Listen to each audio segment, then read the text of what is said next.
evening, I'm Randy Kennedy from Sports Talk 99.5 in Mobile. And I'm Devin Walsh from WKRG News 5. So happy you are joining us. We want to welcome all of you to the 26th annual Dex Imaging Large Football Preview.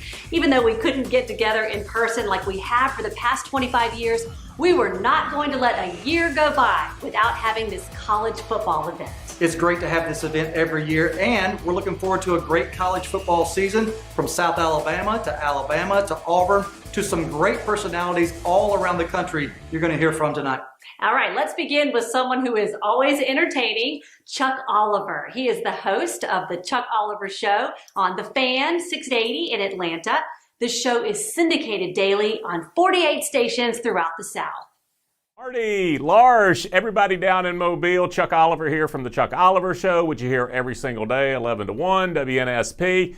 Thank you for the invite again. Last year, in person, a lot more traditional. This year, though, still getting it done. So I appreciate everybody who's watching. And remember, with Larsh, you really make an impact on somebody's life. You put in a little, and it makes a huge, huge difference in their lives every single day. Part of what I was asked about was obviously to talk a little bit about SEC football, but it was also two overlapping ideas with me. What was your best moment personally in sports? And then also, what have you learned from sports? And I gotta say, I am fortunate enough, I was part of an undefeated team. Now, it was in high school, and it was the 9th grade team. But if you go back and you look in the annals of Central Gwinnett football in Lawrenceville, Georgia, you will see in 1982 that the Black Knights went undefeated. Now, there are a lot of folks that get to be part of an undefeated team, but normally it may be youth league, it may be high school. In college, it doesn't happen very often, but still maybe one team a year, maybe. In the pros, it's happened exactly one time. So being part of an undefeated team when you're younger, well, that can happen. And even when you get into high school, it still can happen. And ever so often in college, you get to be part of that. In the NFL, if you weren't on the 72 Dolphins, you've never been part of it. It's just how it is. Well, what's that lesson? The lesson is you can't win all the time. And that's true in life and in sports. And for someone who, if you're blessed to be gifted athletically, maybe you're bigger, faster, stronger than everybody. Well, you grow up and a lot of the times, yeah, you're winning virtually all the time. And maybe even in high school, and maybe if you're that rare exception in college. But as we go through life, we've learned that life isn't fair and you can't win all the time. Well, that whole idea about what you do, big picture, your little put in, your contribution, being part of a team where it's a much bigger payoff for everybody down the road, that is a life lesson, absolutely. I learned that actually later on in life when I was coaching. I was on the coaching staff, defensive line at South Gwinnett High School, and we played the Warner Robins Demons in the state semifinals in 1993. Warner Robins was a lot better than us. We ran the wing tee, which was a perfect offense for our collection of players to run. It's a great high school offense, a lot of misdirection and fakes and rollouts and bootlegs, nothing real traditional, nothing real straight. Well, we had to go down to Warner Robins in Central Georgia, who basically invented high school football in the South in that part of the state. Tremendous program, multiple state titles, I believe a couple of national championships as well for Warner Robins. And again, I'm coaching defense. They've got a quarterback named Mark Johnson. He wound up about 6 months later being a first-round draft pick of the Chicago White Sox. Strongest arm I've ever seen in a high school quarterback. That kid would just as soon pick up a cinder block and throw a 12-yard out as he would a football. Unbelievable. And they had speed everywhere. Well, we went down there, and again, you may go every single position on that depth chart, and maybe they had better talent there. We were able to go on the road and get the victory. About once a game, we'd run this great play. Again, out of the wing tee, it's called 85 power crisscross. We hand it to the tailback, he's going outside, inside handoff to the wing back, he follows the center right up the gut. Great play, worked every single time. Against Warner Robins, they ran a 5-man front, hand of the Lord. I saw both of their linebackers run to opposite sidelines when we ran the play. It worked every single time. The next week, we're in the state title game against a team called Dunwoody. They wound up beating us that night, and I knew we were in trouble when we ran 85 crisscross, and I saw 11 players on defense move with the halfback. After the inside handoff to the wing, 11 players moved back to the middle of the field. I said, we are in big trouble here. 10 of the players on defense from Dunwoody that night, they got college scholarships. And I'm talking to Georgia, Clemson, Navy, Notre Dame, etc. It was a tremendous opponent, and they beat us 21-7 that night. That was the example of you work hard, you do everything right, but sometimes life isn't fair. You can't win all the time. So I had both extremes of those way early in my life, and it actually winds up being a blessing. As far as the SEC in 2020, I want to talk about the East. It is a developing situation. A year ago when I talked to y'all in person, I was saying Florida is almost to the point where they're going to make that jump up. Well, what's the jump? What are you talking about? You want to go from a team that can beat anybody on a given Saturday, and I think that's where Florida was last year, that on any particular Saturday, they were good enough to beat a really quality opponent like Auburn. They were good enough to beat a team like LSU, but didn't. They were good enough to beat a team like Georgia, but didn't. Good enough to beat anybody on a particular Saturday, that's sort of the first level you get to when you're bringing a program back.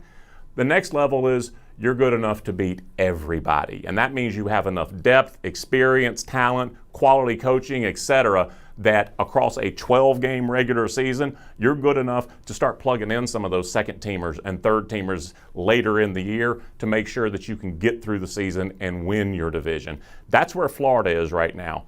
Tennessee, I think Tennessee's they might be good enough to beat anybody. On a particular day, if everything goes right for Tennessee, I think they can beat Georgia. I don't think Tennessee's good enough to beat Georgia and Florida and Alabama and South Carolina, Missouri, and everybody else. They can beat anybody. Florida and Georgia are the two teams out of the East that can beat everybody. So pay even more attention than normal to that game down in Jacksonville, and you'll get your opponent for whoever comes out of the West. I'm Chuck Oliver. I really appreciate y'all listening every day on WNSP, and I appreciate the invite to be part of such a special organization on a great night for L'Arche Mobile.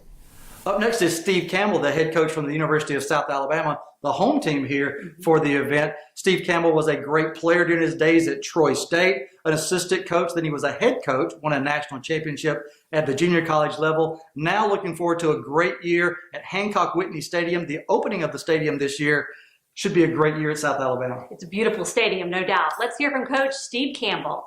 Hey everybody, Pat Greenwood along with the head coach Steve Campbell. Thank you so much for letting us be a part of this L'Arche community. And this is something that, of course, we wouldn't want to be coming to you from a videotape, but kind of the way we have to adapt to things at this point, Coach. How have you guys adapted to everything right now? Yeah, our guys have adapted really well. You know, I guess it was spring break, and they told us that we couldn't come back, and we missed all the spring training. Everybody knows all that we've been through, but as a nation, but our guys have adapted really, really well. We've adapted to the Zoom meetings and everything done virtually, and been really proud of the way that our guys have handled everything. And we just finished the semester academically, and we put the best semester grade-wise in the books in the history of the program. So I would say that our guys adapted really, really well to the virtual classroom. We had right at a 2.9 GPA, 22 guys on the dean's list, 7 guys with a 4.0, 51 guys with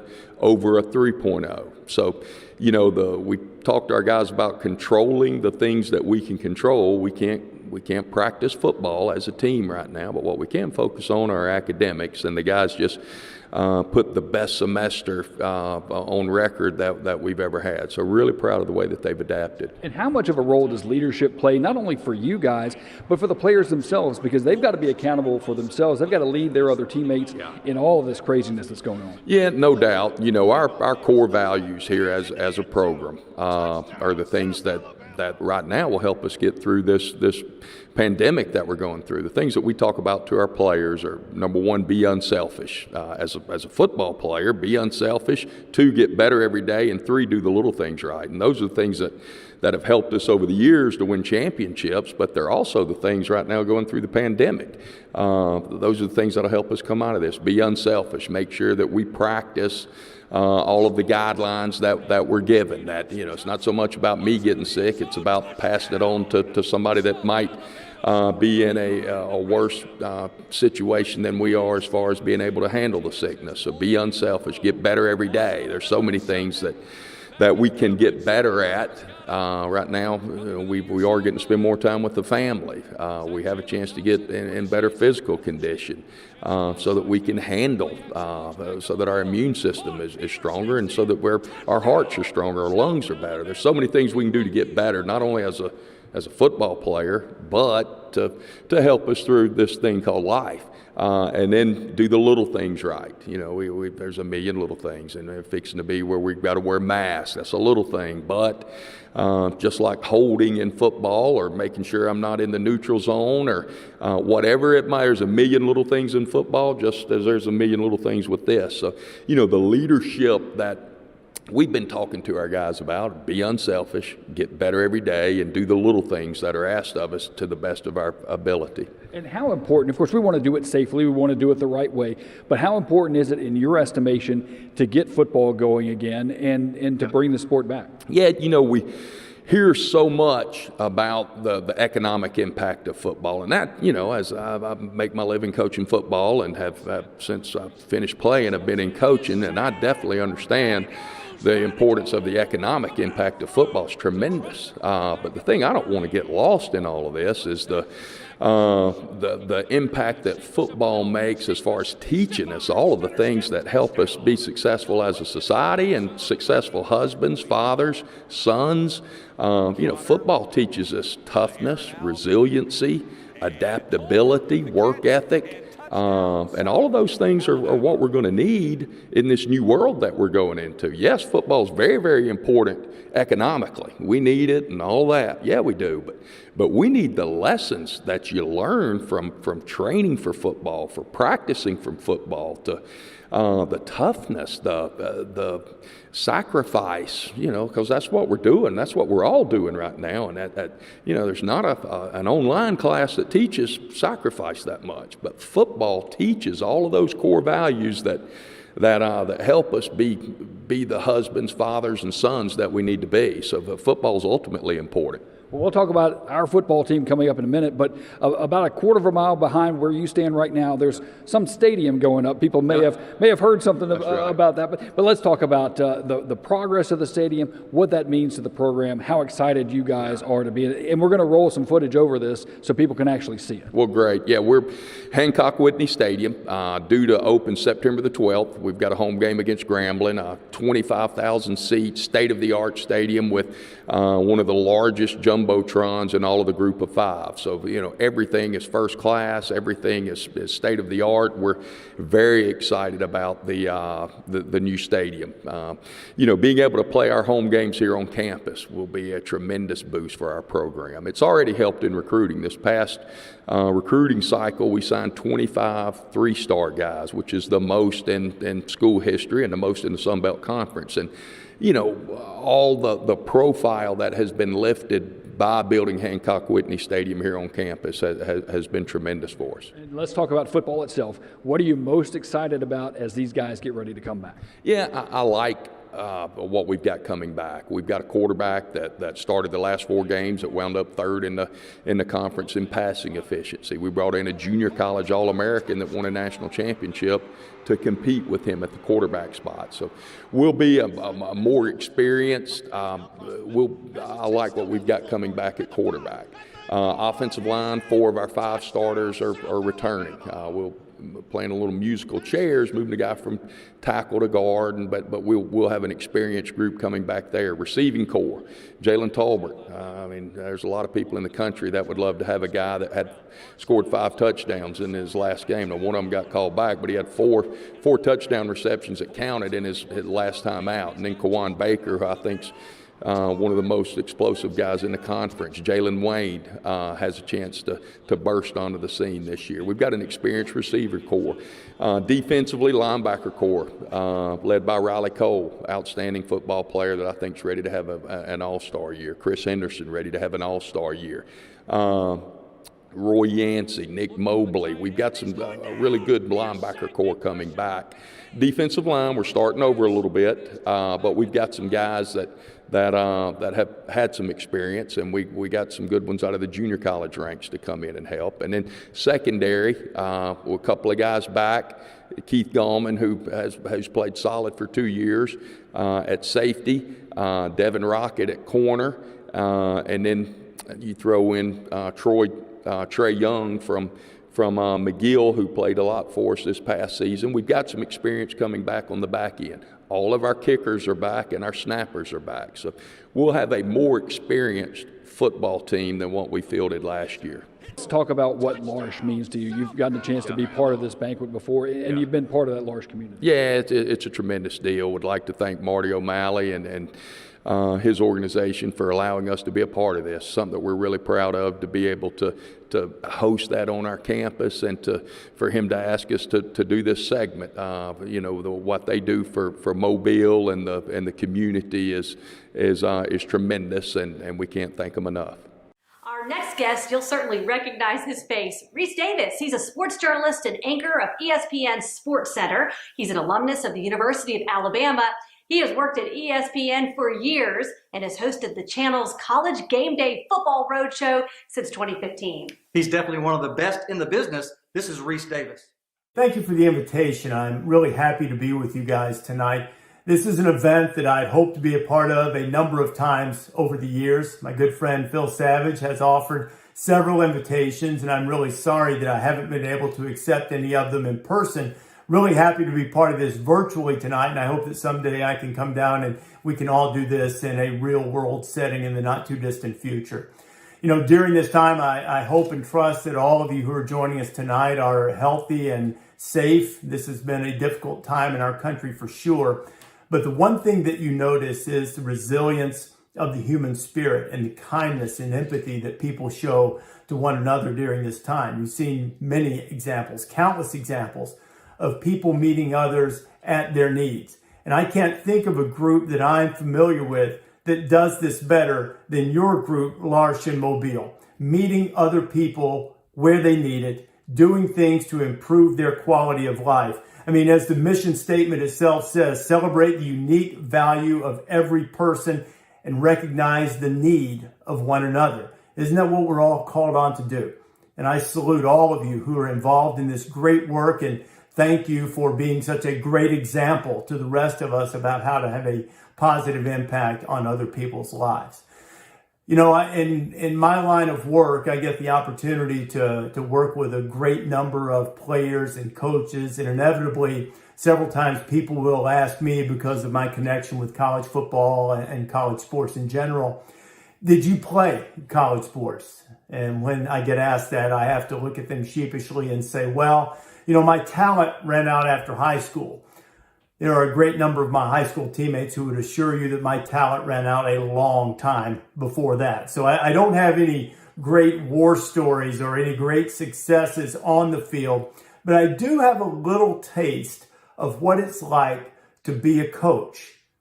Sort of, maybe. I coached my son's Little League teams while he was growing up, and in 2008, back in the glory days of 10U baseball in the state of Connecticut, we won the state championship. I'm really proud of those boys and proud of the team and the accomplishment. But the reason I say I can identify with the coaches through that experience, even though it's a minuscule, microscopic fraction of what they endure, is that all through our tournament run, I would just randomly awaken at 4 o'clock in the morning, and all I could think of would be like, how do I get this guy out of a slump? What substitutions can we make? What can we do to play better defense against this particular hitter? Should we shift? When should we make pitching changes? How are we going to keep up with those pitch counts? All of those little things would just consume your thoughts. It was a bunch of 10-year-olds playing baseball. Now look, we had some ballers. We had some gamers in there, guys who took it seriously. But let's be honest, they were 10. They were thinking about getting Skittles and popsicles after the game. You weren't waking up at 4 o'clock in the morning worried about the outcome. So while I understand that it's just a fraction of what coaches go through, I came to have a little more empathy for coaches as a result of that experience, mostly because it confirmed what I had suspected for a number of years. to be a coach, you got to be a little bit nuts. And in most cases, probably a lot of bit nuts. And I think we see that. And certainly my career has done nothing but exemplify that. I know all of you aren't sitting there chapter and verse locked in on my resume, but think for a minute about the people I've worked most closely with, the people who have been my broadcast partners. Bob Knight, Jim Calhoun, Digger Phelps, Seth Greenberg, Lee Corso, and Lou Holtz. Now, how about that for some college coaching experience, right? And I've gotten to understand a little bit about what made all of these guys successful at a lot of different levels, all of them driven, all of them a little bit maniacal, if not flat out nuts in their own good way. You know, I tell Lou this, I'm very close to Lou. I tell Lou this often, that I have a great advantage on all of the players who played for him at William & Mary or North Carolina State or Arkansas or Minnesota or Notre Dame. You know, at maximum, those guys got 4 to 5 years with Lou. I got 10 years of Lou in the studio, for better or worse. But I did learn this, if you'll bear with me. There's one thing that I did learn from Lou. Everybody in life, they need 4 things. They need something to do, they need something to hope for, they need something to believe in, and they need someone to love. My wife tells me if I didn't have a full catalog of Lou Holtzisms, I probably wouldn't be able to communicate very well, and certainly wouldn't be able to do speeches. But I have a great affinity for Lou, and really for all of the coaches that I've dealt with. I think one story probably epitomizes the competitive drive that Lou Holtz had better than any other that I can think of. We were doing the Final Verdict episode on the College Football Final show that you guys might remember. I got to dress up in a judge's robe. I had a gavel, and Lou and Mark May would come out and make their cases about the issue of the Saturday in college football.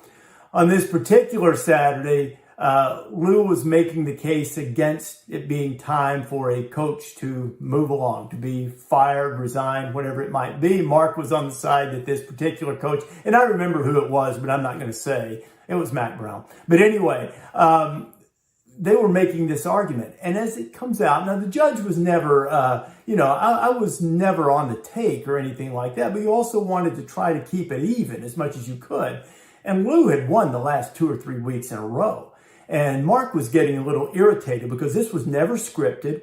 I always decided in the spur of the moment based on who I thought had made the better argument, sometimes probably in all honesty based on who I agreed with. But usually I try to say, okay, who made the best argument? Well, Lou had won 2, 3, 4 weeks in a row, and Mark was getting kind of irritated about it. So the judge went into chambers before the case started and thought, Lou had better have a really good case tonight or Mark needs a W. So we came out, Mark makes his case, and it was a really good one. Lou makes his case, and it was a good one, but I ruled in Mark's favor, and Lou got mad, and he turned over the podium, and he's still sulking. That was the only part of the show that wasn't live. Logistically, we had to record it ahead of time. So we're getting closer and closer to the live show, and Lou is still steaming, and he's complaining, and he's griping at me, and I'm starting to get fed up with it. I'm getting tired of him doing it. So finally, I look at him, and I said, "Hey, Lou, you can't win every week." And he looked at me and he said, "The hell I can't." And I thought immediately that epitomizes what made Lou Holtz a great coach. Wanted to win at everything, every time, no exceptions and no sharing. I think that was a big part of what made him great. I feel really blessed and fortunate to be able to work with the number of guys that I have over the years. And I feel as if I've learned something from all of them and hopefully been able to contribute to them as well. As we look ahead to this football season, nobody knows for sure what's going to happen. Nobody knows if it's going to be truncated, if the schedules are going to be adjusted, how many fans, if any fans are going to be allowed, and maybe even if we're going to play, though I certainly remain hopeful and optimistic that we will have college football in the fall. That's my hope, and I remain optimistic on that front, but time will tell. But the one thing I guess that I would say that might epitomize how I feel about the possibility of having football is this. A a couple years ago, College Game Day was at Penn State. It was the first time we'd been there in a number of years. Lee Corso, as you know, is just an icon and so important in the landscape of college football. We had this idea to open the show. I love to do the scene sets of the show and sort of capture the flavor of the campus where we are. And, you know, they have a tradition at Penn State. They start chanting, "We want the Lion." And the Lion mascot will go over and he'll body surf to the top of Beaver Stadium. So we thought we would open the show with the Lion body surfing. And Herb Street says to me, "What if we got LC to do it with him?" So I asked LC, and he's all in. He's ready to do it. And as this is on the Friday before the show, I start to get a little more nervous about this, about whether they'll put him down where they're supposed to. Is he going to get back in time for the start of the show? All of those things. And security started to get a little worried. So moments before the show, I had told security and our director, look, if there's any apprehension, the Lion's doing it, we'll be fine. We don't have to have LC do it. We'll just bring him back to the set. So we're about 90 seconds to air, and our director gets in my ear and says, "Hey, RD, security's saying no go. Do not want LC to surf the crowd. Don't want to run the risk of them losing control of where he is, and will they put him down in time to get back for the start of the show and all of that kind of thing." So I said, "No problem at all. I'll tell him." I said, "Open up my mic to coach, and I'll tell him that we're scrapping this. We're not doing it." 60 seconds to air. I said, "Hey, coach, security's a little worried that you're not going to be able to get out of the crowd surfing and get back to the set in time. So we're scrapping it. Come on back up to the set." To which LC responded, "Hell no, sweetheart. We're doing it." So that's my hope for college football, is that we're doing it, hopefully safely, hopefully in a manner in which most people possible can enjoy it, in a manner that will fall into line with the leadership and guidance from our medical professionals and our elected leaders and all of that type of thing. But hopefully we will have football season, because it's something that Lee tells us every week. Football is important, but it's entertainment, sweetheart, and football is our vehicle. And I'm certainly hoping that we'll get to ride that football vehicle, at least in a somewhat a normal fashion, coming up this fall. Thanks for having me. You guys do unbelievable work. I salute you again for it, and I hope to be with you in person at a different time. Our next speaker is one of the best coaches in the SEC, Kirby Smart, the head coach at the University of Georgia. He played 4 years at Georgia as a defensive back before working with Nick Saban at LSU, with the Miami Dolphins, and then, of course, at Alabama as a national championship winning defensive coordinator. He's definitely a force to be reckoned with. Let's hear from Coach Kirby Smart. Hey guys, Coach Kirby Smart here from the University of Georgia. Looking forward to joining y'all and celebrating this event. Sorry we couldn't be there in person, and had to go down this way, but we all know the pandemic we're dealing with, and I hope everybody's staying safe and taking care of each other. Probably the best lesson I've learned from playing or coaching is just resiliency. You know, if you're able to sustain things and keep chopping wood, it's a big saying we use right here at University of Georgia. The lessons you learn from the sports, it doesn't matter what team sport it is, it just so happens I'm involved in football, but that if you're resilient and you keep fighting, that you're going to be a lot better off the rest of your life. And we've seen that even with the current pandemic. You know, you got to be patient. You can't control everything, but if you're resilient, you'll rise to the top. Single greatest moment probably as an athlete for me was, playing here at the University of Georgia, being able to play in the SEC. Unfortunately, we were never good enough to play in an SEC championship. So beating Florida in '97 was one of the highlights of my athletic career. That was an enjoyment for me. I really enjoyed that. From a coaching standpoint, having won 4 national championships there at Alabama, those are really big highlights. Winning the SEC championship, we were able to win here at the University of Georgia when we beat Auburn in our second year, winning the Rose Bowl, running the Sugar Bowl. A lot of those are the highlights of what we've been able to do, but I'm certainly trying to live in the present and the future and what we're going to do, which means a lot to me in our future. Leadership in the face of a crisis is tough. Somebody's got to stand up and make tough decisions. I think we've seen that throughout our government. We've seen that in the leadership aspects of our players here at University of Georgia. But it's not easy in the face of a crisis, because you have the risk of being wrong, and you have to be confident. You have to lead with input. You have to delegate and allow people beneath you to do the right things. But I think it's shed a lot of light on this country, how well people can come together when they have to, and what we can get done when we have to. And we couldn't do that without great leadership at all levels. I don't know that I have a different message about the current situation. I do know that I look at it each day of not looking way out in advance, what's going to happen 2 months from now, 2 weeks from now. I want to look at what's going to happen today.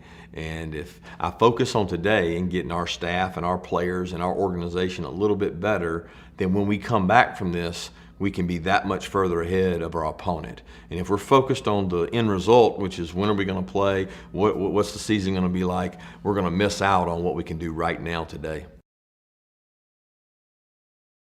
Our football team right now is in an exciting moment. We got a lot of defensive players coming back. We're going to lose a lot of offensive players to the draft, so we're kind of reshaping, remolding our offense around the good players we've got. And I think that's the biggest thing. As far as the SEC goes, I love competing in the SEC. You know, it's every day, every week.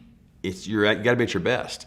And you look across the landscape of the NFL, and you look across the draft, and you look across the recruiting of the SEC. It's not even close out there when you're competing against each other. You know that you're playing the best, and it gives your kids supreme confidence when they come out of our conference that they're going to be up for any test because of the quality of the play in the SEC. So when I think about something funny, instructive, or inspirational, I'll stick with the instructive and inspirational more mixed together.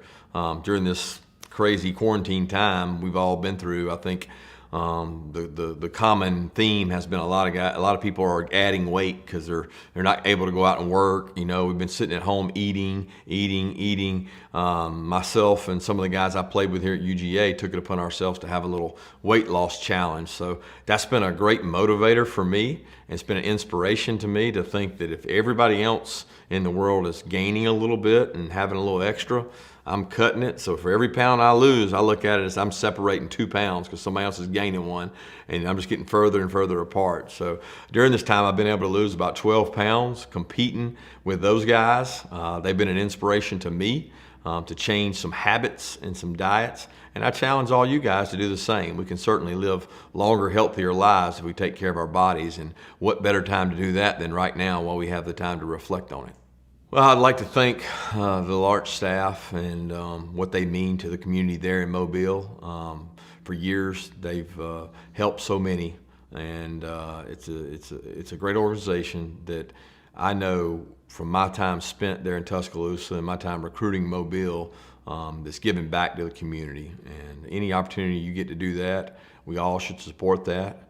They've done a wonderful job of using college football as a vehicle, and so many people in the Southeast recognize college football, and I know the Larch Group has capitalized on that and been able to give back. So with that, I want to thank everybody in the organization, and go Dogs. Before we hear from Auburn head coach Gus Malzahn, here is a short word about L'Arche Mobile.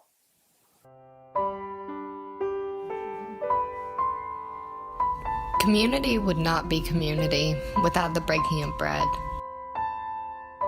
The love that goes into preparing a meal, setting a table, blessing the moment, and holding a conversation can be the most precious time of the day.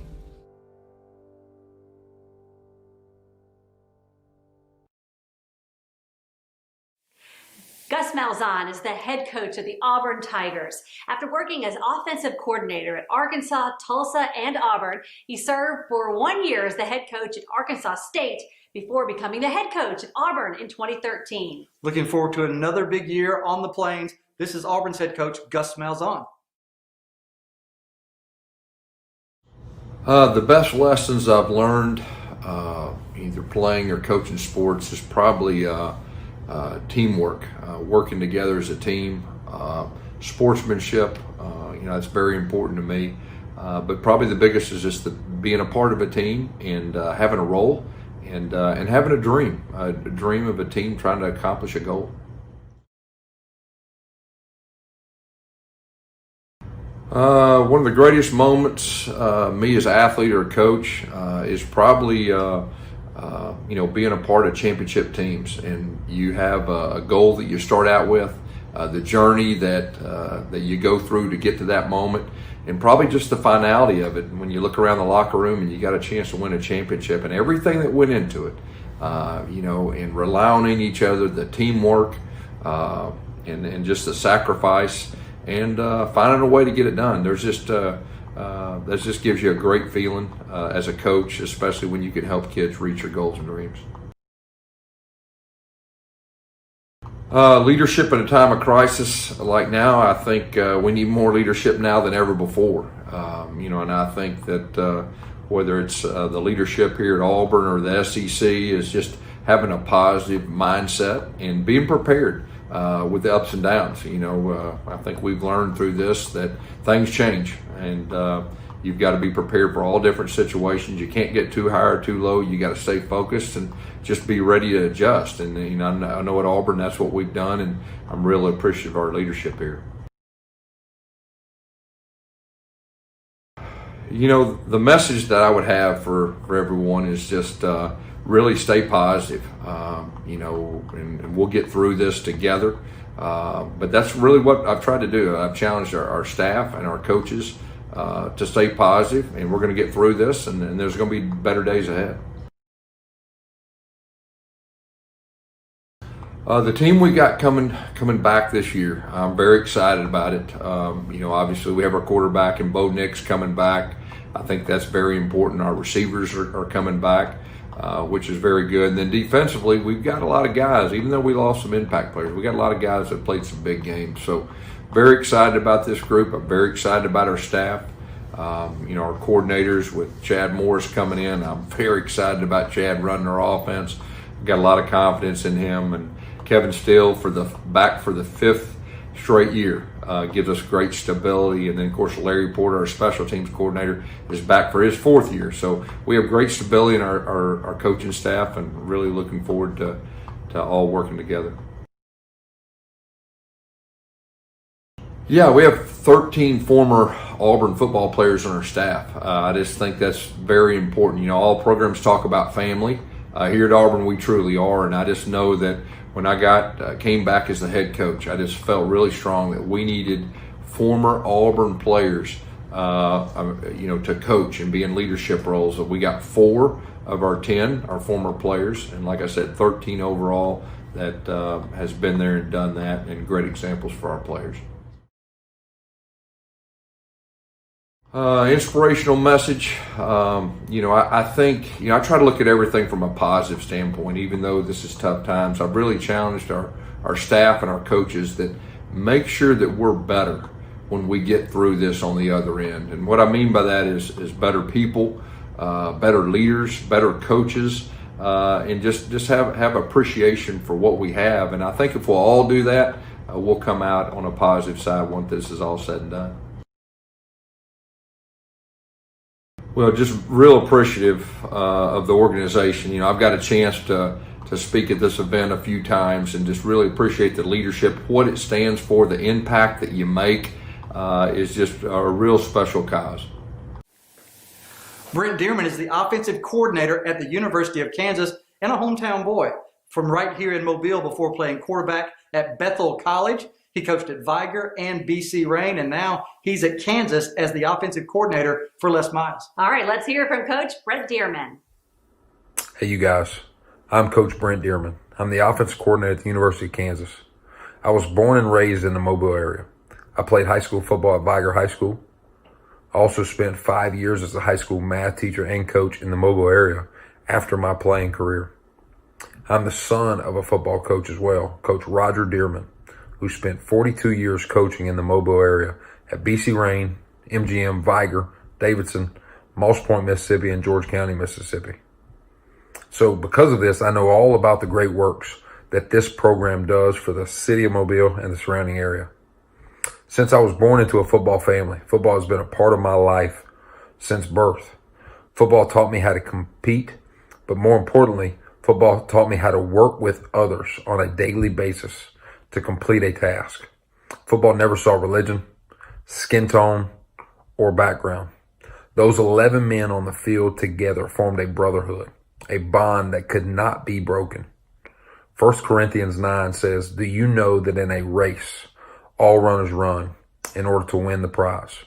Run in such a way to win the prize." No matter if it's a Friday night football game or a Monday morning CEO staff presentation, run in such a way to win the prize.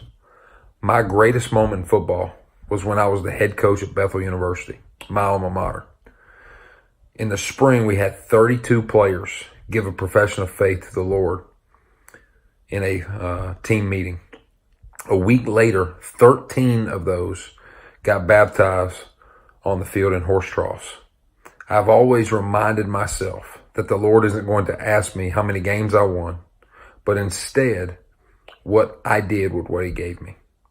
I remembered most wins, and even more, I remember the tough losses. But the moments that stand out the most to me are the moments that changed men's hearts. I get asked every day how we're working through this pandemic. I also get asked, what are my thoughts on it? And I always tell people I'm not a doctor, nor am I a politician, but I am a believer. And I know that Paul told Timothy in the midst of a great trial and persecution that God has not given us a spirit of fear, but of power and love and of a sound mind. That has become my daily mindset, to attack each and every day during this pandemic with power and love and of a sound mind. Moving forward, I challenge everyone to continue growing. I was taught at an early age that there are two types of trees in the forest, trees that are growing and trees that are dying. You never stay the same. Push yourself and your inner circle to continuous learning each day. In closing, being from the Mobile area, I would like to thank the L'Arche Mobile for an amazing work that they have done for the past 26 years in the Mobile area. And they have been servants to the city and to the people of need in our community. I would also like to thank you for having me join in your program this year. God bless you all, and Rock Chalk Jayhawk. Next up is Todd Blackledge. He's a college football broadcaster with ESPN and former NFL quarterback. As a college quarterback at Penn State, he led his team to a national championship in 1983. Now he is without a doubt one of the best color guys in college football. Here's Todd Blackledge.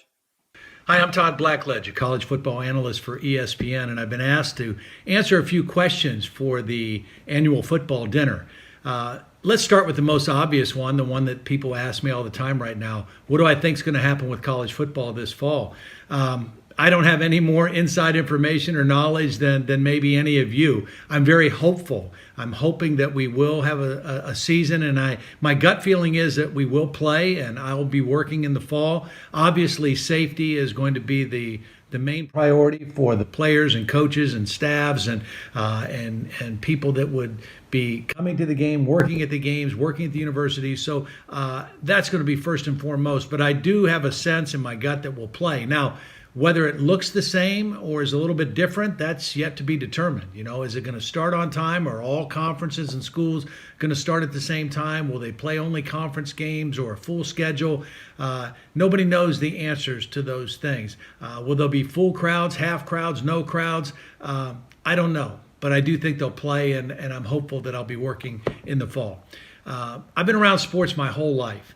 My dad was a football coach, high school, college, and pro for about 40 years, and I played football, basketball, and baseball growing up. And I've been asked, you know, what are the best lessons that you learned from sports? I think there's so many that you can apply to whatever you do in your life, but I'm going to focus on two that have stood out for me over the years. Number one, I used to call it the 6 W's. It's work will win when wishing won't. I don't think there's any substitute for being a great worker, having a great work ethic, being a disciplined, diligent person when you're pursuing something in sports. And there are no shortcuts to being great. There's no shortcuts to being successful. There's a lot of people that hope and wish to be good, but the ones that are willing to put the work in on a daily basis, those are the ones that find great success. And the other thing is the power of perseverance. I like to refer to it in sports as a fourth quarter mentality. it's such a valuable thing to have, an asset to have in your life, to know that as long as there's time on the clock, as long as you still have a chance, you got a chance to win. You can make something happen. It doesn't matter how good or how poorly you played in the first half or even through the first 3 quarters of a game. If you still have the fourth quarter, you still have a chance. And you play till the final whistle. You play till there's no time left. And I think that that's, again, something you can carry over in life no matter what you do. I was also asked about leadership. I played quarterback, which was the leadership position on the football field. And one of the things my dad taught me as a quarterback in particular was it's important to always try to stay cool in the head, but hot in the heart. Have passion in your heart, be driven and led by passion, but always maintain your composure and keep a cool head, maybe when others around you are losing theirs. And I think as we look at this situation we're in right now, and this pandemic and the crisis, I think that's a really important lesson for all leaders in whatever form or shape they take, is that ability to keep calm, keep their wits about them, keep their composure and their poise when maybe a lot of people around them are not able to do that. And one of the real sad things as I've looked out and watched what this pandemic has done is it's created so much fear and anxiety and panic in people's lives. And it's really important that we have leaders that can keep their calm and keep their wits about them in this kind of a situation. I was also asked, what do I think about this situation? What's my biggest takeaway from the quarantine, the lockdown, the shutdown, the virus? I think, to me, and I'm a man of faith, and so I look at things through that prism in everything I look at and how I evaluate everything. And I really see this for me, and I think for lots of people and for lots of cities and countries and nations, it's almost been like a divine reset. Now, certainly there's been pain, there's been loss, there's been some really difficult things that people have had to go through. But I think there's always silver linings in any situation. And I think for a lot of people, myself included, it's almost like it's been a chance to kind of put the brakes on, push the reset button, and really kind of look back and look inside and say, okay, what's really important to me? What are my priorities? What are things that are really meaningful in my life, whether it's relationships, whether it's habits, whether it's things that I want to give myself to? And then I think going forward, as we hopefully return to some form of normalcy in our lives, what do I want to keep? What do I want to take with me that I was able to cultivate and grow in and learn during this unusual time? So I think that's been a really important thing. And again, for me, as a person of faith, it's really been a chance for me to build and grow my faith. Again, I mentioned earlier, there's a lot of people, there's so much fear that has been spread out there, whether it's watching the news, whether it's on social media, on Twitter, whatever it is. There's just so much fear and anxiety that is just, spoken and delivered all over the place. And, faith is greater than fear. Faith is really the opposite of fear. And so I've had a chance to really, deepen that and deepen my faith. And I don't want to be guided and driven by fear through this or anything like this in the future.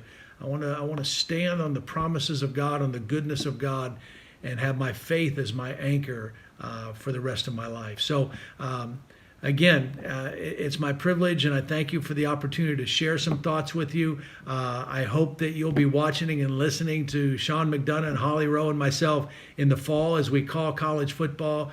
I love my job. I love the people that I work with, and I think it will be a great way to kind of put a capstone on the reopening of America if we can have college football and be back to that part of being normal.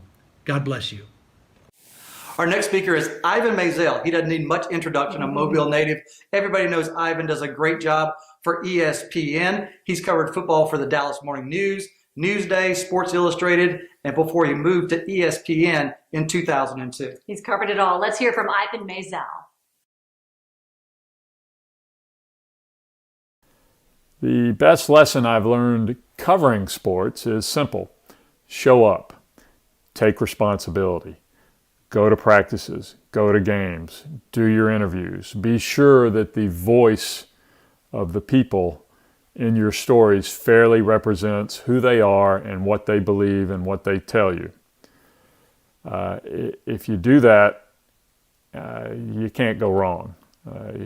Of course, you got to get the grammar right and the nouns and verbs and all that, and you got to write entertainingly enough to make people finish it. But if they don't trust you, and they don't trust that you're going to write in a responsible fashion, you don't get anywhere. And I think if I've learned one lesson is I began my 34th season of covering national college football. It's simply that: show up. Okay, the greatest single moment I ever covered, man, I would have to narrow it down to Cordell Stewart's Hail Mary for Colorado at Michigan in 1994. Just a simple, just a lightning bolt. Threw the ball 64 yards to Michael Westbrook, and I've never seen 100,000 people go that quiet that quickly. It's either that or, of course, as everybody down there remembers, the kick six. I can tell you that I stayed in the press box until the end of the game, and I think I waited till Chris Davis got to the end zone before I started racing downstairs. I fought my way through the crowd at Jordan-Hare, fought my way through the crowd on the field at Jordan-Hare, and as I got to the Auburn locker room, I stopped, and I remembered one of the most important things you can know as a sports writer, and that is, especially with an emotional game as the Iron Bowl is, and a finish like that, the best story is usually in the losing locker room. So I did a U-turn, fought my way back through the crowd on the field again to go to the other end of the field, and went into the Alabama locker room, and it was a good story. To me, leadership in the face of a crisis is to listen, to surround yourself with people smarter than you are on the topics that you are leading, and listen to them, to be patient, and to make the best decision you can make with the information you have and not look back. I think, well, let me put it this way. I had a conversation a couple of weeks ago with Kevin Warren, the new commissioner of the Big Ten Conference, and I said to him, I don't think I've heard you say anything about what's going to happen next fall. He said, you haven't because I haven't said anything. I said, well, why not? He said, because I don't know. He said, we'll figure it out in the next 45 to 60 days. We've got really smart people advising us, and when they tell us what to do, then that's what we're going to do. But until then, there's really no reason to say anything, which is a really smart way to do things. And to me, that's good leadership. The national college football scene in 2020 will be unlike any we've seen before, unless you're probably about 80 years old. To me, this season is going to resemble college football during the years of World War II, in the sense that I think some schools will play, some schools will suspend play, some schools will play shortened schedules, and some schools will play fall schedules. And as to who they are, that might be a shifting thing. I mean, what happens if a school gets hit with the virus during the season and it takes a big chunk out of the locker room? I think, I hope we don't see that, but I think it's certainly within the realm of possibility. So people have written and used to reminisce fondly about college football during the war as a wonderful respite for everybody in a fraught time. And of course, college football will serve that role next fall. It's just, to me, we're all going to have to understand that it may not be exactly what we're used to.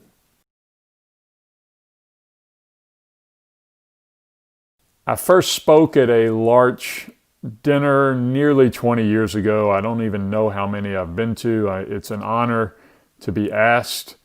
It's such a privilege and an honor to participate, and I'm so proud of my hometown for supporting the large community the way that it has, and through the vehicle of college football. It's a great cause. Thanks to Marty O'Malley and the team there at Larch, to everyone who helped with this dinner. And let's hope that next spring we will get back to a real dinner at the Mitchell Center and go on about the way things as they should be. Up next, we'll hear from USC head coach Clay Helton. But first, here's another word from L'Arche Mobile. Our most important duty is being responsible to the trust and love of the person next to us, which can be celebrated with jokes, smiles, walks, porch time, and even TV time.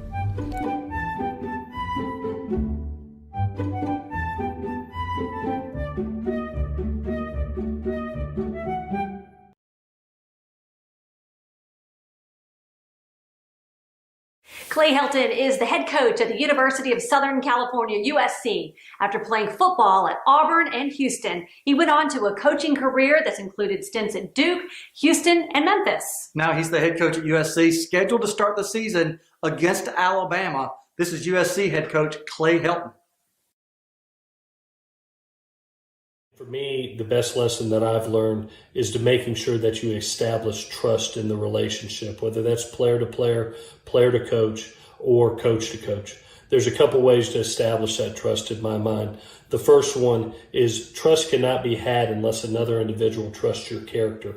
The second thing is they got to know that you're willing to develop them and get them better, whether that's a coach helping another coach out or a coach helping a player. Everybody wants to be able to be developed.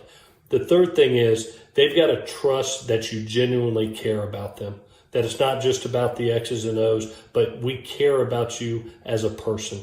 And lastly, and probably the most hardest one, is they got to trust that you're going to be willing to be brutally honest with them, to not only identify the strengths that they have, but to also make sure that you let them know where their area of growth is. One of the most important times to be a leader is when adversity hits or when there is a crisis. You have to understand that every eye is upon you. And when adversity hits, the people that are around you will act how you react to the situation. So the number one thing is to stay poised and stay consistent. Develop a plan of action, communicate that plan, and let them know together we're going to execute this plan. And when we get on the other side of this adversity, we're going to be that much the better. I know this is a very uncertain time, but we are going to get through this together. By working together and making sure that we follow the directives of our government leaders and practicing social distancing, making healthy and safe decisions, we're going to get on the other side of this crisis. I wish you and your family nothing but the best. Stay healthy, stay safe, and continue to fight on.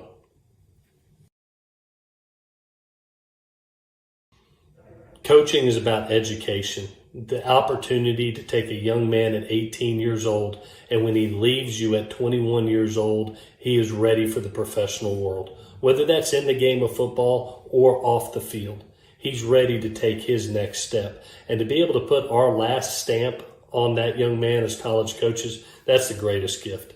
I don't have a job, to be honest with you. I wake up every day smiling like this because I get the opportunity to be around great young men and be a part of their lives. I've always taken the approach to get better each and every day. No matter how long you've been doing something, never get comfortable, never get stagnant. We're going through this situation right now in our country, and I'm taking the mindset right now, how do I get better each every day, mind, body, and soul? I write it down at night, and I wake up, hit the ground running that next day, looking for a way to improve myself. And I hope everybody out there will take the same approach. Don't get comfortable. Don't get stagnant. Let's go get better. Mike Leach is the new head coach at Mississippi State. Previously, he coached 10 years at Texas Tech and 8 more at Washington State. Some tough places to win at Mississippi State. He hopes to do the same thing. He is famous for popularizing the air raid offense. You know, his team's put up a lot of points. Let's hear from Coach Mike Leach. I'm really excited to coach in the SEC. I mean, I've always been excited to coach in any conference or any situation where people are trying to achieve at a high level. I think is a very exciting situation, and it's also something that's an honor to be a part of. And then I think we're anxiously awaiting the opportunity to work together to work and develop our skills together, and that's really what makes a team is kind of everybody pulling for one another, and the struggle of that sort of thing. And the most important thing is to be a team, to be the most excited to play, and to be the very best at doing your job. And we're going to try to stress and strive to do those things, coaches and players alike. One of the best lessons that I learned in sports and coaching and playing sports is always believe in yourself. If you don't believe in yourself, no one else will. If you don't believe me, just ask Sasquatch. But the thing is always believe in yourself. And on the teams that I've had the pleasure of coaching, I've always discovered that there's resources on that team and individuals that can do some things that you never expected them to be able to do. So always constantly develop your resources and expect the unexpected with regard to achievement on the other people around you, and never count somebody out. Never count somebody out if they're giving great effort. The only message that I have in our current situation is I think the level of communication in our country is at an all-time low. I think that we have to have the ability to communicate one with another, and I think that a lot of that comes with having a certain amount of respect for the other individual, and that respect includes being intellectually honest. My single greatest moment as a coach, there's a lot of moments. One of them I remember and cherish the most is when I was in college coaching a 13-year-old all-star team where we upset a team that we were never expected to beat. One of the famous ones is my Texas Tech team beating #1 Texas in a real shootout, which was outstanding. Another really good one was at Washington State when we beat Oregon on College game day. And at Mississippi State, we're looking forward to having that opportunity. I think the best moment is always the next one. I think if you dwell on past moments and if you spend too much time thinking about things that happened in the past, then you don't get to have the next one. I think the next one is always the best one. I think in the face of crisis, the most important thing that you can do leadership-wise is stay the same, stay calm. Be the person that has the ability to be calm when things aren't going well. I think it translates to other people, and no matter what happens, and no matter what situation you're in, your very best is always enough. All anybody has is their best, and if you do your best in times of crisis, times of pressure, odds are that it'll come out in your favor, because most people don't have the calmness and the clarity to just focus on what they can do in doing their best. Sometimes the moment will churn them under. I think you have to be sure that you don't allow that to happen to you. Up next, Jeremy Pruitt. He's the Alabama native who is head coach at the University of Tennessee. After playing college ball in Middle Tennessee and Alabama, he served as defensive coordinator at Alabama, Georgia, and Florida State before being named head coach at Tennessee back in 2018. Now he's got the balls on the upswing with a great recruiting class. This is Jeremy Pruitt.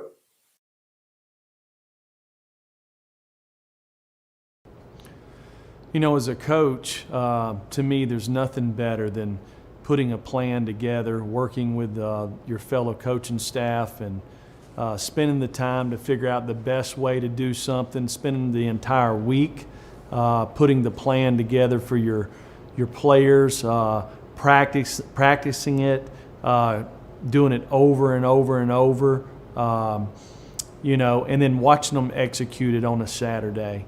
To me, that's the great thing about coaching.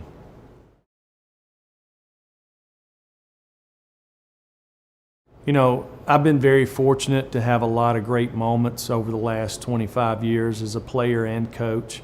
The thing that I pride myself in is watching these players get their degree. Seeing some of the greatest players that have ever played the game in college and watching them get that degree. Because a lot of them, when they come to school, maybe that's not the most important thing or the thing they're the most excited about. They all want to be this great football player, but seeing them receive that degree, it's something that nobody can ever take from them. As a coach or a leader, you're always going to have adversity. You just never know when it's going to appear. One thing that I think from a strong leadership or a strong leader, everybody's always watching you, and it's kind of one of those deals when I was growing up, I enjoyed watching war movies and things about history, and you always hear about the guys that run toward the echo of the cannon.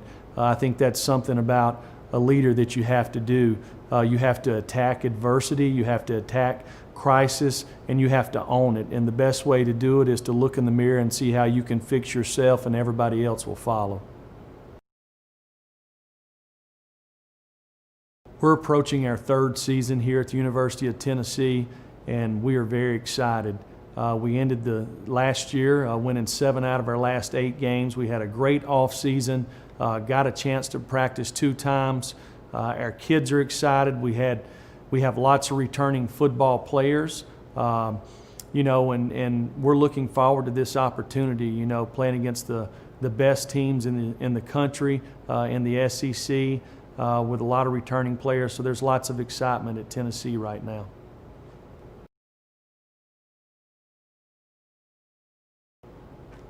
I always wanted to be a football coach. My father's a football coach. Growing up, I really had one goal. I wanted to be just like my dad. He was the head coach in our community for 31 years and done a fantastic job, and I knew I wanted to be a football coach. So I started off as a high school coach and tried to do the best job I possibly could, and throughout the years I've had a chance to kind of get promoted and elevated, and I probably never dreamed of being the head football coach at University of Tennessee, but it's something that I don't take lightly. It's something that I'm very prideful in, and the guys that we recruit throughout the country to come represent this university, and it's something that I'm very thankful for. In 2008, I was a player development coach at the University of Alabama, and we had a few guys on our staff that had opportunities to take other jobs, and Coach Saban put me on the road to recruit. He sent me right there in Mobile, so in the Pensacola area. So Nico Johnson in Andalusia, Trent Richardson in Pensacola, A.J. McCarron there in Mobile, and DJ Fluker there in Foley. So Coach Saban told me, he said, listen, Jeremy, he goes, we're in a really good spot with these guys. I want you to go down there, recruit them for this week.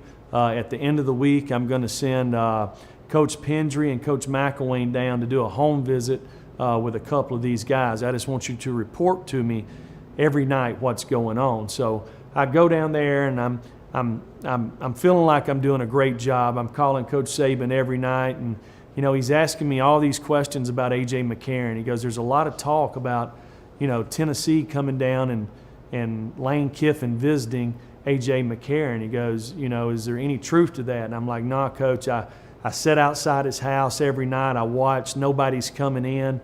So on Thursday of that week, Coach McElwain and Coach Pendry, they fly into Mobile. I pick them up, and we're going straight to A.J.'s house.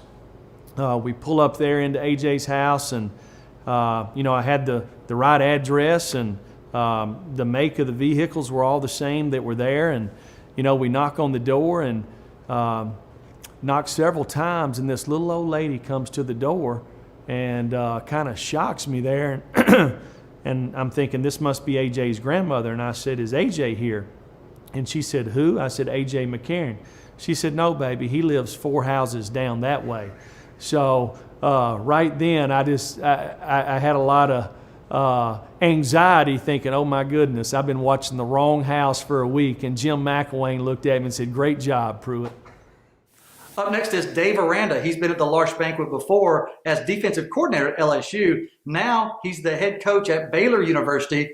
He was with Ed Orgeron at LSU, a lot of championships there. We'll see what he can do now in Baylor. Yeah, let's see if he can do it with the Bears. Please welcome head coach Dave Aranda. Best lesson I've learned is to be myself. You know, just being coaching now for over 20 years and playing off and on, beginning of my career, just so many different personalities, so many different strengths. And I've worn a lot of faces throughout all of that, trying to be other people, you know, idolizing guys and kind of how they carry themselves, and seeing the need for that in my life, and then coming to grips with who I am and what I value, I think is the biggest journey I've been on. And so to be yourself and to trust your instincts, to feel comfortable in your own skin. A lot of those are going to be graduations and going to be NFL draft experiences. So I jumped out of my chair when Rashard Lawrence was drafted this past couple months ago. And so just Rashard, for example, and everything that Rashard went through, every week it'd be, what double team am I taking now? I'm gonna have to crawl and scratch and claw to keep somebody off of Patrick Queen. And just those examples, and along with the meetings throughout their freshman and sophomore year, when they're struggling, when they're homesick, and guys are getting adjusted to classes, and guys are getting used to just the daily grind of just being a college athlete, to see them excel and to mature in that space, and then to achieve kind of their goals. It's pretty cool. I didn't think I still had it in me, but I got up pretty high. Connection. I look back, I remember in high school watching West Wing TV show. It's one of my favorite shows, and I remember a lot of the discussion just up and down the hallway, kind of like the West Wing walk. And so there'd be a meeting in the Oval, there'd be a meeting, they're working to go visit Congress, and guys are bumping into each other, talking this, talking that, and meanwhile racing to wherever they're going to. And I think what this has done for me is to slow all of that down. No more West Wing walk and talks, to be able to sit down and really be able to connect. And I think, it allows you to do that this time, but also really requires it. And so the ability to make those connections and get to know your people, and for them to know that you're there for them, I think is of utmost. I think to know that we're going to get through it, to lean on your people. I think to have a community of love and respect.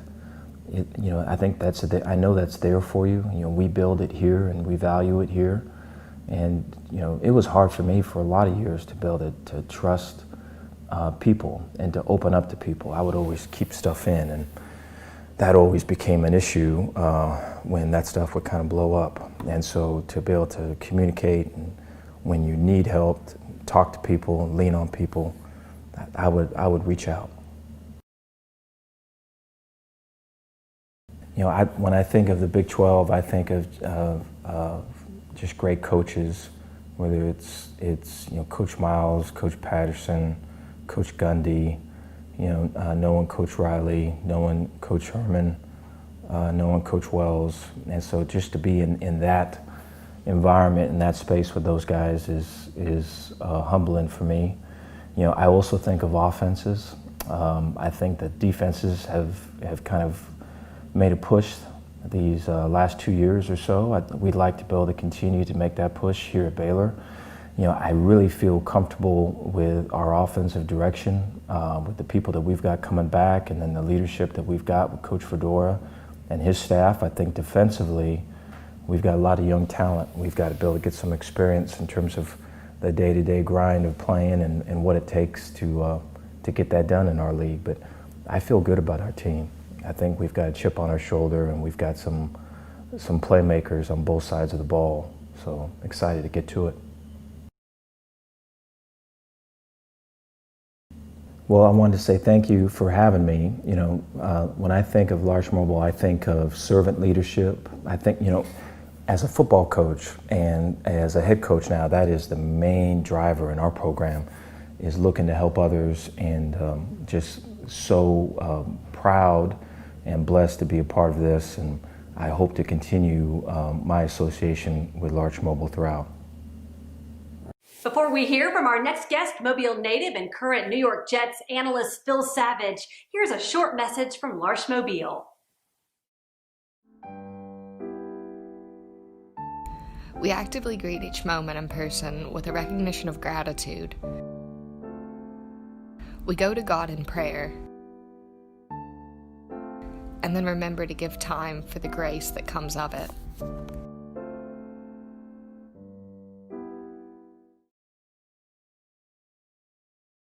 Phil Savage is a senior football advisor to the New York Jets. A Mobile native, he has previously worked as an analyst for the Cleveland Browns, Baltimore Ravens, and Philadelphia Eagles, as well as the executive director of the Reese's Senior Bowl. Yeah, another Mobile native. Here's Phil Savage. Good evening. This is Phil Savage, senior football advisor for the New York Jets, and I'm so honored to be part of tonight's Larsh virtual banquet. Thank you so much for your support of Larsh through your prayers and financial contributions to an unbelievable organization that's been operated in Mobile since the early 1970s.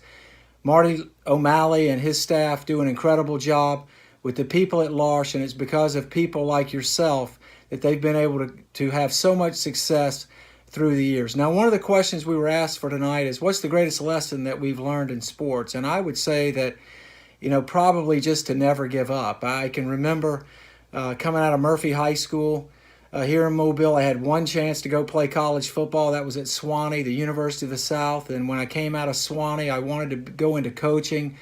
Sent 70 letters all over the country, got 65 no's, didn't hear from 3 others, and then 2 maybes. And one of those maybes turned into the University of Alabama in 1987 under Bill Curry and that particular staff. And, you know, there were some moments where I didn't think I'd really ever get a chance to get into football. And then, you know, 4 years later, I'm a grad assistant at UCLA. I'd followed Homer Smith out to the Bruins, and we went through the same exercise, 90 letters all over the country, college and pro, 88 reject letters, 2 maybes, and the 1 maybe turned into the Cleveland Browns, which at that time was led by head coach Bill Belichick and a defensive coordinator by the name of Nick Saban.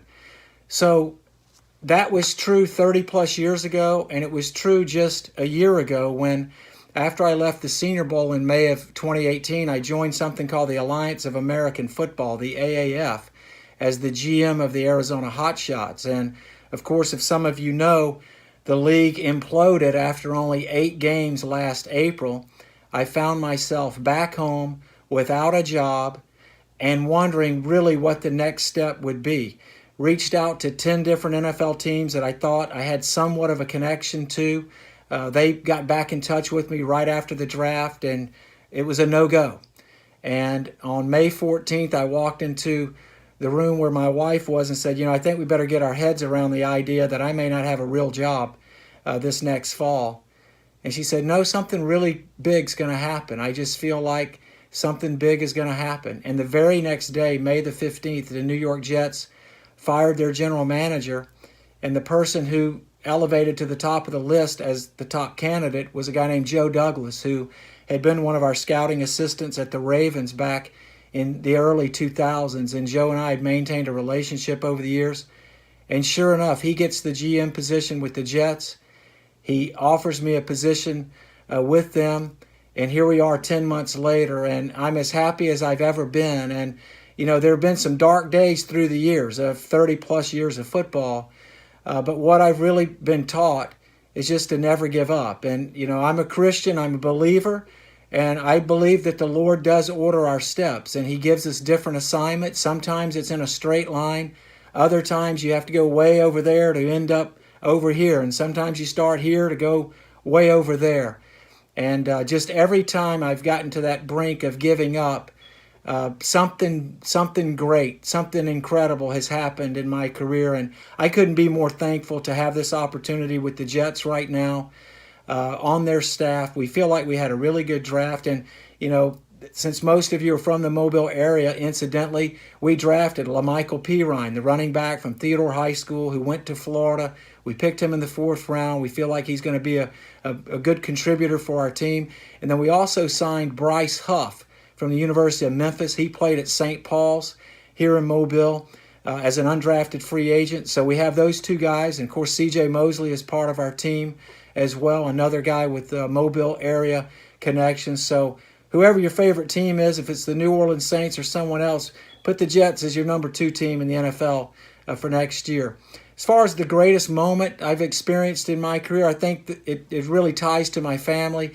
And back in 2000, Super Bowl 35, I was the scouting director for the Ravens. We dominated the New York Giants in that particular game. It was 34-7. As the waning seconds began to drip off the clock. And by that time, we were all down on the field, and I was able to go and jump up on the bench behind the Ravens sideline and spot my mom and dad up in the crowd. And, you know, we were able to lock eyes and share that moment after, you know, a journey from high school through college and then all the ups and downs of trying to get a career started. And then all of a sudden, you're at the pinnacle of the game in terms of a Super Bowl championship. But that's something I'll never forget, and probably the greatest moment in my NFL career to this point. Hopefully there'll be a few more. In terms of this next football season, one thing that I did learn in the AAF, and we used an acronym called adaptable, adjustable, and flexible. And I think all of us have learned that here this spring in this unprecedented time, you know, both in society and in sports. So, you know, I wouldn't put a lot of stock in speculation and rumor and hearsay. At some point in time, I do believe they'll drop the green flag in college football and in the NFL. And when that time happens, the fans will be ready. The coaches and the scouts and the players are going to be ready.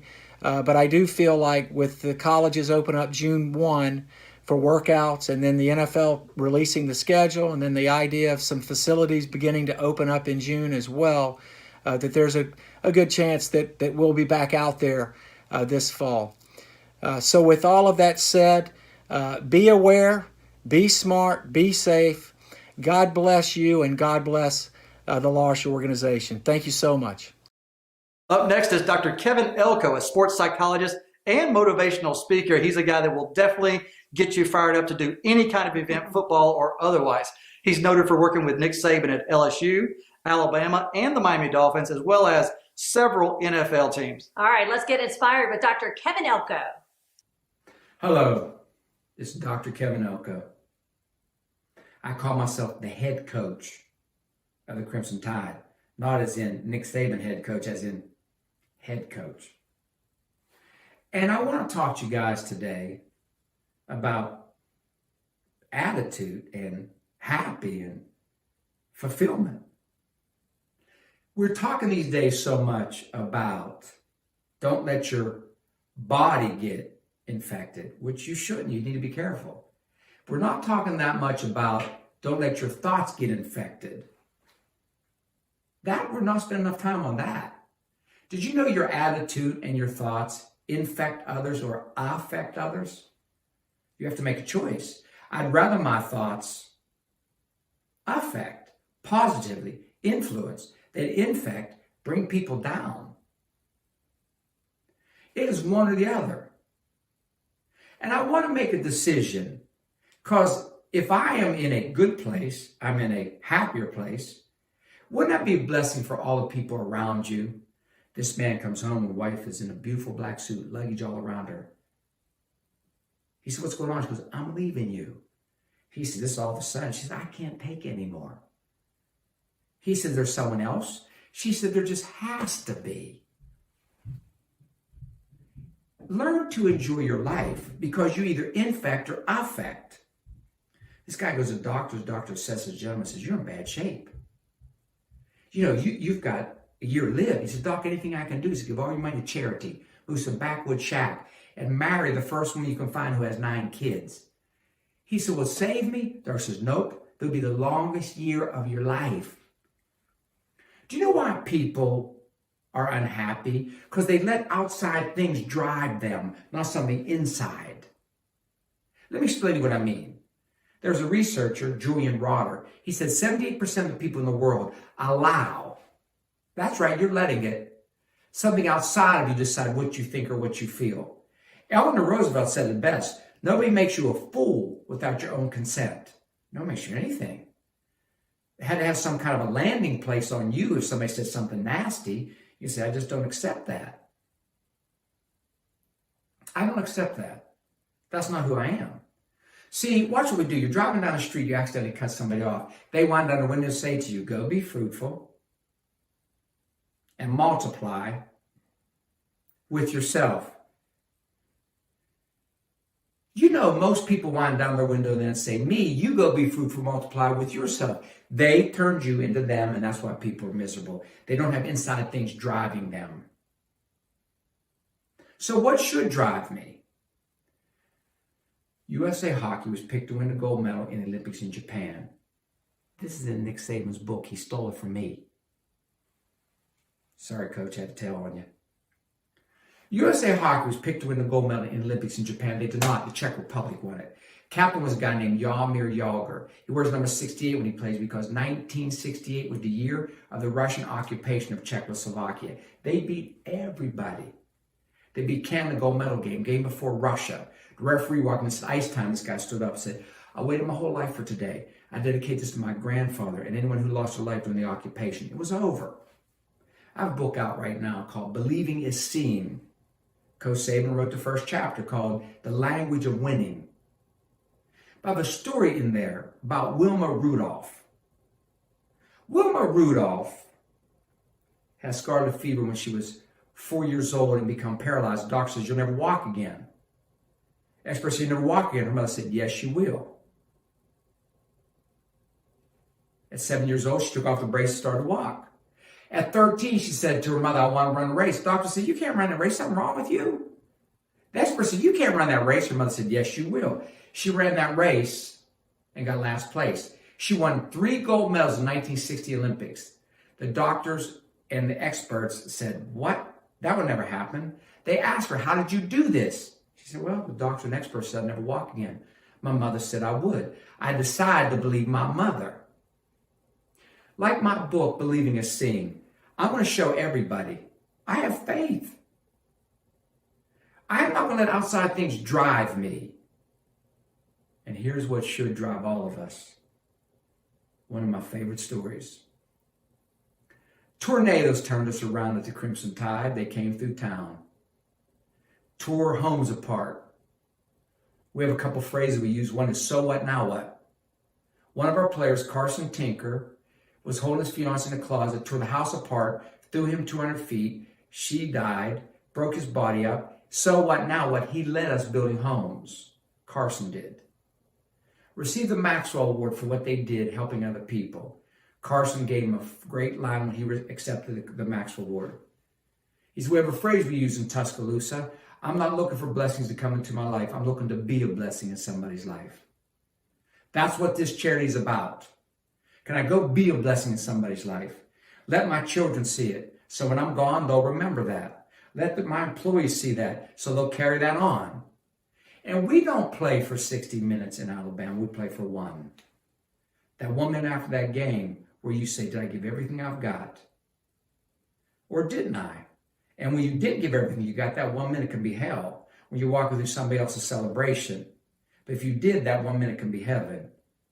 I gave everything I've got. Quit be driven by outside things. Be driven by something inside.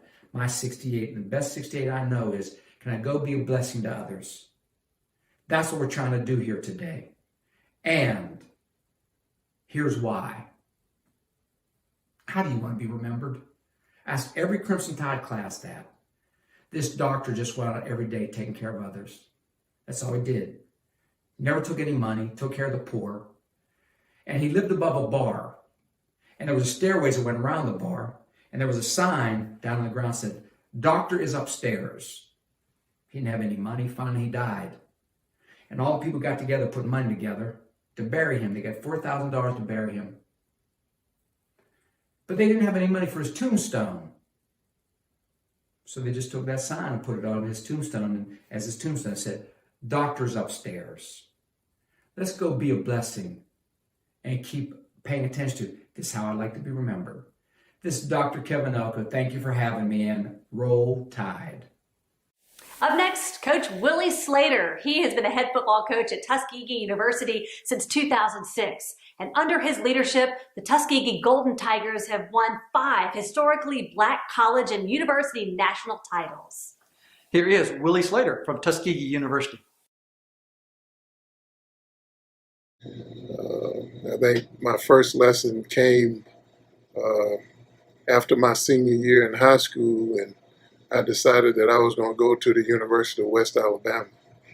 And 5 days after I graduated, I left and I went up to Livingston, Alabama, and I stayed there the whole summer. And we worked out, and I learned the system, I learned the plays, and so that I would have an opportunity to help as a freshman. And the first game we played Southern Arkansas, and we flew into Arkadelphia, Arkansas. That was only my second time to fly. But we flew to the game, and during warm-up, we were running this play, and I somehow fumbled the ball on the play, and the coach saw it. So the coach interpreted that he didn't think I was ready to play. So he told me I wasn't ready to play, and he didn't let me play that game. So after the game, we flew back. As soon as I came back, I went to a payphone, and I called my dad. My dad didn't have a phone at home, so I had to call my aunt's house. She had to go get my dad. And so he comes up, and he speaks, and he called me Hoss. He said, "What's the matter, Hoss?" And I tell him that I want him to come get me because I don't think they want me to play here. Didn't let me play in the game. And after I said that, there was like a silence for a few seconds, and he goes, "Well, if you quit, you'll never play." And that has always stuck with me. That has stuck with me from that day until this day. It tells me that you're going to go through some things, you're going to have some bad times, but if you quit, you'll never finish. And so I've tried to pass that on to all of my student athletes that I've coached over the years. I think my greatest single moment was as a coach when I was coaching at Troy University in 1984. We went to McAllen, Texas, and played North Dakota State University for the national championship. And in that game, we were ahead in that game all the way up until 46 seconds to go in the game. And they drove the ball down, and they scored, and they went ahead by 2 points with 46 seconds to go. And they kicked off to us. We had a good return, but then we had a penalty on the return, which backed us up back inside the 20-yard line. And then we come out, we throw a little screen pass to the left to a guy named Rufus Cox. He breaks the tackle. He runs it up to about the 50-yard line. Didn't get out of bounds. So we had to use one of our timeouts. So we used one of our timeouts. We run a play. Again, we complete the pass. The guy can't get out of bounds. And we have to use our second timeout. So now it's like 16 seconds to go in the game with no timeouts. And we call a play to one side, but for some reason the quarterback gets mixed up. He calls it to the other side. The side we called it to was the short side so that we would have an opportunity to throw the ball or get out of bounds or throw an incomplete pass. But for some reason he runs it to the wide side of the field and he doesn't throw it. He doesn't get out of bounds. And it doesn't stop the clock. So now we have to run our offense off, run our kicking team on, and get everything set up to kick the field goal. And the holder set up on the 40-yard line, which means that was going to make this a 50-yard field goal. And so the clock is running down. It's like 5, 4, 3, 2, 1. And then the ball is finally snapped. And then you can hear the horn go off. And then you can actually hear the thump of the ball when he kicks it. Doop. And as the ball, then you see the kicker go, yes, it's good. And then you see the ref says, yes, it's good. And then that's when total pandemonium just breaks out. Well, I'm excited about this team. Hopefully we'll get to play.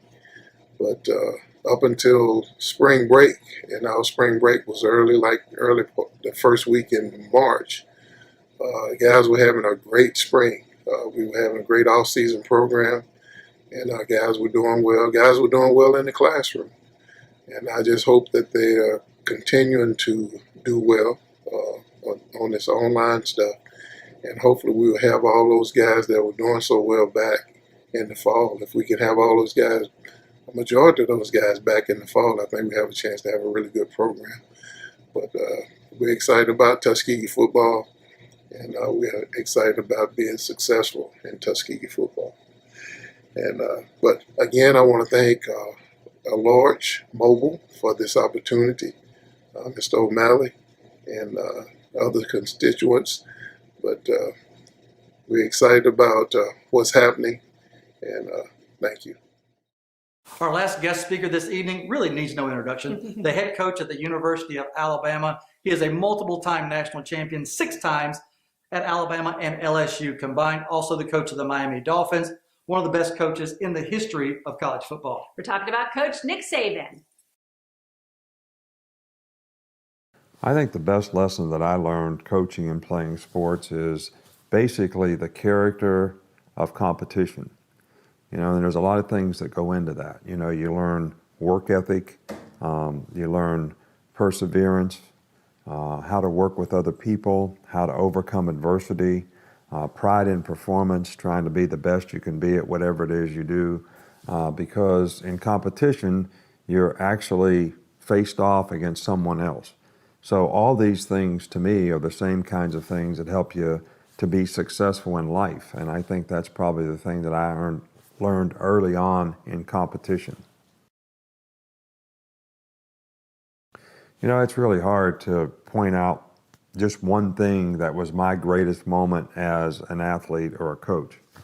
I think every championship that you win is something that is very special because of the relationship you have with the team, the togetherness on that particular team, everybody buying into doing all the things they needed to do to help the team be successful. It's kind of a special feeling. And so to say one was better than the other, I can't say that.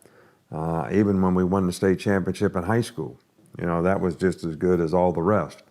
So when you're in coaching and you're trying to climb the mountain and you're trying to be the best, when you win the championship and you accomplish that, that's probably one of the best feelings that you ever get. You know, personally, it's completely different. You know, family, having children, raising children. I mean, a lot of the self-gratification that comes from all that is, you know, far greater than winning any championship. Well, I think leadership in the face of crisis is, you know, when you really do see true leadership. You know, people who can stay focused on what they can control and not worry so much about what they can't control. And therefore, you have the opportunity to control the circumstance rather than the circumstance that you're in controlling you.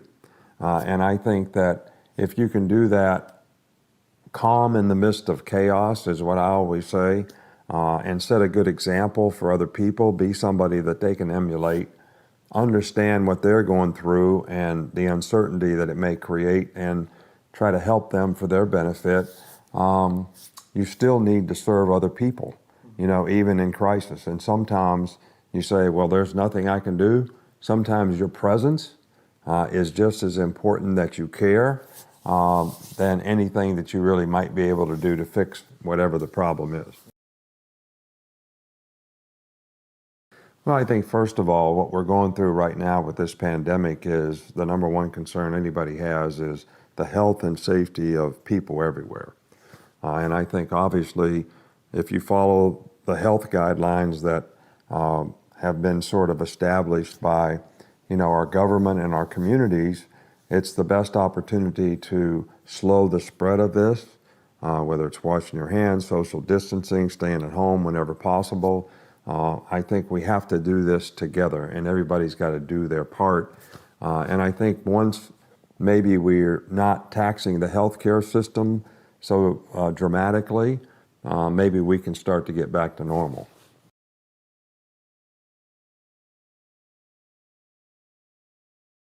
Well, that's kind of difficult because all we've had with this particular team is the off-season program.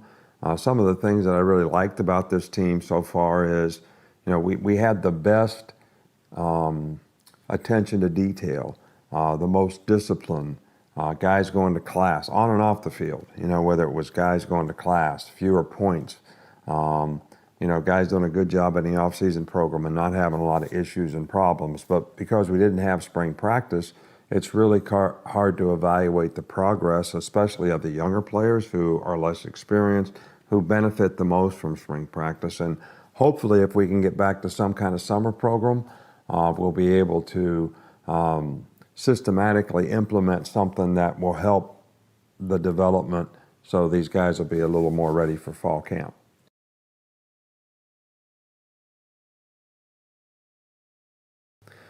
Well, I think L'Arche Mobile is a great organization that helps so many people, and we have great compassion for people, and we've tried to do a lot to help people in our community, give people that are less fortunate than us an opportunity to have a better chance to be successful and happy in their life. And this is something that L'Arche Mobile has done a really good job of for a long, long time, and we appreciate that more than you can know. Always great to hear from Alabama coach Nick Saban, and what a great lineup of speakers. It's really an honor, Devin, for you and I both to be a part of this event again, even though it's virtual this year. And L'Arche Mobile does such wonderful things for people with intellectual disabilities in our community. And we want you to meet Mario Malley, the executive director. I want to thank all of you for joining us tonight on this very unique annual football preview dinner. We hope that each of you had an enjoyable evening. And I want to thank all our speakers for taking the time to share about sports, football, and leadership in today's world. I want to thank our sponsors and committee members who helped make this a successful night. This year, our community celebrated Willie's 45th anniversary of sharing life together. As with most of us, Willie's needs have changed, and thanks to our team members, friends, and benefactors, we have been able to meet his needs. L'Arche Mobile relies on about 1/3 of our revenue from private donations, so I invite those people that are able to make a donation to go to our website at l'archemobile.org. L'Arche Mobile has also established a foundation that is charged with long-term giving, and we would invite you to call our office to set up a time to discuss this opportunity. Your support makes a lasting impact on the lives of our community members. Thank you again for joining us tonight, and I wish that each of you and your families continue to be safe. Thank you to Mario Malley and everybody involved with L'Arche Mobile and the great job they do, and all the speakers who gave their time to be a part of this evening. And we want to thank all of you for watching tonight, and we look forward to seeing all of you in person next year.